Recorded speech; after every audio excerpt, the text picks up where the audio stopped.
मन धागा धागा जोडते नवा या मालिकेच्या 17 नोव्हेंबरच्या भागामध्ये आनंदी आणि सार्थक यांच्या हातून पूजा संपन्न होते। मग बाबा सांगतात चला आता सगळ्यांना प्रसाद द्या। मग आनंदी सगळ्यांना प्रसाद देत असते। त्यावेळेला बाबा सांगतात जा आता तू सुधाला सुद्धा प्रसाद देऊन ये बरं आनंदी। आनंदी थोडीशी गडबडते। बाबा म्हणतात जा बरं काही नाही तू प्रसाद देऊन ये, देवाचा प्रसाद आहे ना हा। तेवढ्यात आता सार्थकला फटाके वाजवण्यासाठी शलाकाचा मुलगा सांगतो आणि म्हणतो चल चल मामा आपण फटाके वाजवूया। मग सगळेजण फटाके वाजवण्यासाठी बाहेर येतात। आनंदी मात्र प्रसाद घेऊन सुधाच्या रूममध्ये निघते। तोपर्यंत अण्णा, मालती आणि लीना कोणाकोणाची फराळाची ऑर्डर बाकी आहे, कोणाचं काम पेंडिंग आहे, कोणाच्या ऑर्डर दिल्या ही चर्चा करत असताना सानू येते आणि म्हणते चला ना फटाके वाजवायला अण्णा। याच्यावरती अण्णा म्हणतात चल बाळा। त्यावरती मालती सांगते लहानपणी आनंदीला फटाक्यांची खूप भीती वाटायची, तेव्हा हे तिला अगदी प्रोटेक्ट करायचे, आता कोण असेल बरं तिला सावरायला? लीना म्हणते सार्थक सर असतीलच की। आणि आता आनंदीचा विषय निघतो। त्यावेळेला लीना सांगत असते सार्थक सर आनंदीला खूप चांगल्या पद्धतीने ट्रीट करतात। आणि तोपर्यंत आनंदी सुधाकडे प्रसाद घेऊन आलेली असते। आनंदी सांगते आई प्रसाद। याच्यावरती आता सुधा चिडते आणि म्हणते मला वाटलं होतं की तू तरी मनाने चांगली असशील, सार्थकने तुझ्यासोबत लग्न केलंय पण तू मनाने निर्मळ असशील आणि हे घर सोडून कधीतरी निघून जाशील, पण तुझा हेतू वेगळाच आहे, तुझा हेतू माझी जागा घेण्याचा आहे आणि हा तुझा हेतू मी कधीही पूर्ण होऊ देणार नाही आनंदी। याच्यावरती आनंदी म्हणते आई असं माझ्या मनात काही नाही आहे, पण सुधा काही ऐकत नाही आणि दार लावून घेते। तोपर्यंत वृंदा सांगत असते आज या मुलीने आपल्यावरती मात केले, म्हणजे सुधाची जागा तिने घेतली। सुधाला वाईट तर वाटलं असणारच आहे, पण सुधाला वाईट वाटणं हा आपला मुळात पॉईंट नाहीच आहे। तिला वाईट वाटो किंवा न वाटो, पण त्या मुलीने आज जागेवरती येऊन लक्ष्मीपूजन केलंय, या घराच्या सुनेचा मान घेतलाय, हे आपल्यासाठी धोकादायक आहे असं म्हणत सुधा आता खूप मोठा इशारा देत असते। तोपर्यंत इकडे सगळेच जण आनंदामध्ये दिवाळी साजरी करत असतात, सगळेजण फटाके उडवत असतात।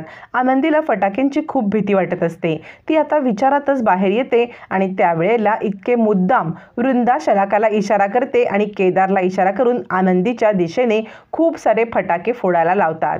आनंदी गडबडते। अचानक झालेल्या फटाक्यांच्या या माळीचा आवाज आनंदी घाबरते, तिला ऑलरेडी फटाक्यांची भीती वाटत असते। आनंदी कानावरती हात ठेवते पण फटाक्यांचा आवाज खूप असतो, त्यामुळे आनंदीच्या जवळच फटाके फुटत असल्यामुळे ती खूप घाबरते आणि तेवढ्यात तिथे सार्थक येतो। घाबरलेल्या आनंदीला तो पाहतो तोपर्यंत केदार दुसरी माळ लावतो आणि आता फटाक्यांचा जोराजोरात आवाज आनंदीला सहन होत नसतो। तितक्यात सार्थकला जाऊन ती मिठी मारते।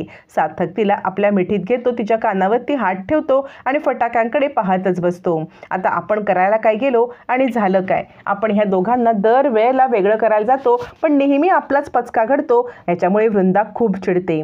फटाके संपल्यावरती सार्थक म्हणतो आनंदी काय झालं, एवढे घाबरायची काहीच गरज नाही आहे, अहो फटाकेच ते, असं म्हणत तो आता आनंदीला प्रोटेक्ट करत असतो आणि आता तो केदारला चांगलाच बडबडतो। आनंदीला म्हणतो तुम्ही घाबरू नका बरं, आणि काय आहे ही फटाके वाजवण्याची पद्धत, फटाक्यांमुळे किती प्रदूषण होतं आणि हा दिवा इथे कुणी आणला? आनंदीच्या बाबांनी दिलेला दिवा मुद्दाम शलाकाने बाहेर आणलेला असतो फटाके लावण्यासाठी। शलाका म्हणते फटाके लावायला आणलाय? सार्थक म्हणतो अगं दिव्यावरती कोणी फटाके लावतं का? घरातल्या पूजेचा दिवा आणून फटाके लावण्याची ही कुठची पद्धत आहे? यावरती शलाका म्हणते तुझ्या बायकोचे जर का ह्या फटाक्यामुळे कानाला त्रास होतोय त्याच्यामुळे तू राग आमच्यावरती काढतोयस का? सार्थक म्हणतो तुला समजावणं पण बेकार आहे, अगं प्रदूषण किती वाढतंय म्हणून मी बोलतोय ना। इकडे वृंदा विचार करत असते अरे देवा, म्हणजे ह्या दोघांना वेगळं करण्याचा जितका प्लॅन मी करते तितका प्लॅन फ्लॉप होतोय आणि हे दोघं जण जवळ येत आहेत। सार्थक म्हणतो आनंदी तुम्ही घाबरू नका, फटाकेच आहेत ना ते, मी तुमच्यासोबत नेहमी आहे, असं म्हणत तो आनंदीला आत घेऊन जातो आणि वृंदा, शलाका आणि केदार तोंड पाडून बसतात। मग सार्थक आनंदीला रूममध्ये आणतो आणि सांगतो बसा तुम्ही इथे आराम करा। याच्यावरती आनंदी सांगते सर आज जे घडलं ना त्यामुळे आई खूप दुखावल्या गेल्यात, म्हणजे मी इथे आलेली आहे तुमच्या दोघांच्या नात्यामध्ये गोडवा आणायला, पण मला असं वाटतं यामुळे कटुताच यायला लागलेली आहे। सार्थक म्हणतो काळजी करू नका, तुमच्या प्रयत्नांना नक्की यश येणार आहे।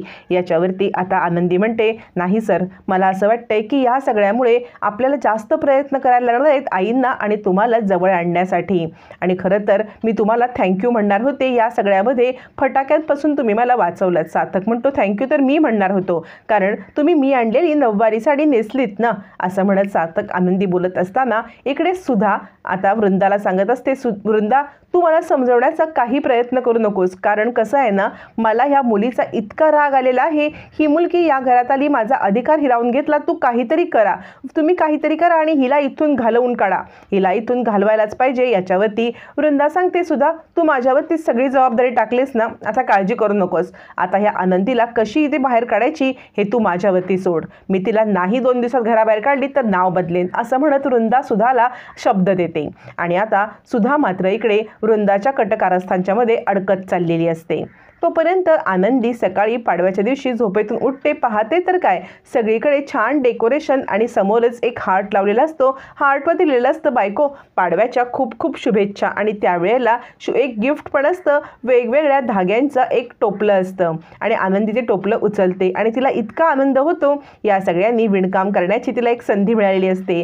सार्थक म्हणतो काय आवडलं का गिफ्ट? याच्यावरती आनंदी म्हणते सर याची काय गरज आहे? सार्थक म्हणतो एखादं महागडं गिफ्ट तुम्हाला दिलं असतं तर तुम्हाला कदाचित ते आवडलं नसतं ना, म्हणून तुमच्यासाठी हे मी धागे वेगवेगळ्या रंगाचे, म्हणजे या धाग्यांनीच आपल्याला जोडलेलं आहे आणि या धाग्याची सुवीण आता आपलं नातं घट्ट करणार आहे. म्हणजे मला माहिती आहे अजूनही मी तुमच्या मनामध्ये माझ्याविषयी प्रेम, विश्वास, आपुलकी, जिव्हाळा हे निर्माण करू शकलो नाही, पण या धाग्यांप्रमाणे हळूहळू आपल्या मनाचे धागे सुद्धा जुळतील आणि एक दिवस मी तुमच्या मनामध्ये माझ्याविषयी प्रेम, विश्वास निर्माण करू शकेन. आणि मी तुम्हाला अजून सुद्धा या कारणासाठी गिफ्ट दिलंय की तुम्हाला या सगळ्याची खूप आवड आहे ना, मग या सगळ्यामध्ये तुम्ही तुमचं करिअर थांबवू नका, काहीतरी नवीन सुरुवात करा आणि नवीन सुरुवात करून पुन्हा एकदा या क्षेत्रामध्ये या, असं म्हणत सार्थकने 2 प्रकारे आनंदीला हे गिफ्ट दिलेलं असतं. पाडव्याचं गिफ्ट तर असतंच, पण यामार्फत आनंदीला नवीन काहीतरी सुरू करायचं सुद्धा आता सार्थकने इशारा केलेला असतो. आनंदीला लगेच आपले आधीचा पाडवा आणि अंशुमनने केलेले हाल आठवतात. दरवेळेला अंशुमनने केलेली मारहाण, तिच्या प्रत्येक कामामध्ये तिला घातलेला त्रास किंवा तिला केलेला अडथळा हे सगळं आठवतं आणि आनंदी विचार करते की सार्थक सर किती समजूतदार आहेत, म्हणजे बायकोने पुढे जावं म्हणून प्रोत्साहन देत आहेत, नाहीतर अंशुमन दरवेळेला त्रासच द्यायचे मला. आणि तिच्या विकलेल्या बांगड्या सगळा त्रास तिला आठवतो आणि आनंदीच्या मनामध्ये कुठेतरी सार्थकबद्दल प्रेमाचा एक धागा जोडलेला असतो. नंतर इकडे सगळेजण गिफ्ट एक्सचेंज करत असताना रेश्मा आता सार्थकसाठी खूप महागडं गिफ्ट घेऊन आलेली असते आणि म्हणते सार्थक आवडलं का? सार्थक म्हणतो रेश्मा तुझी चॉईस तर एकदम नेहमी भारी असते. तेवढ्यात आनंदी पण सार्थकला गिफ्ट देते. सार्थक ते गिफ्ट उघडतो आणि पाहतो तर काय, आनंदीने शर्ट आणलेला असतो. सार्थकला शर्ट आवडतो, पण केदार म्हणतो किती मोठा शर्ट आहे, म्हणजे इतका ढगला पगला शर्ट. आनंदीला ऑकवर्ड होतं, पण सार्थक म्हणतो नाही, हा माझ्यासाठी अनमोल शर्ट आहे, माझ्या बायकोने माझ्यासाठी आणलेलं पहिलं गिफ्ट आहे आणि हे अनमोल आहे, आज मी हेच घालणार. रेशमाचा महागडा शर्ट धुडकावत आता मात्र इकडे आनंदीचा ढगलपगल शर्ट घालत आपलं आनंदीवरील प्रेम सार्थकने पुन्हा एकदा सिद्ध केलेलं असतं. आनंदीच्या मनामध्ये खरंच आता प्रेमाचा धागा आता नवीन धागे जोडत चाललेले आहेत आणि सार्थकविषयी प्रेम वाढत चाललंय. त्यामुळे मालिका पाहायला फारच रंजक ठरत आहे.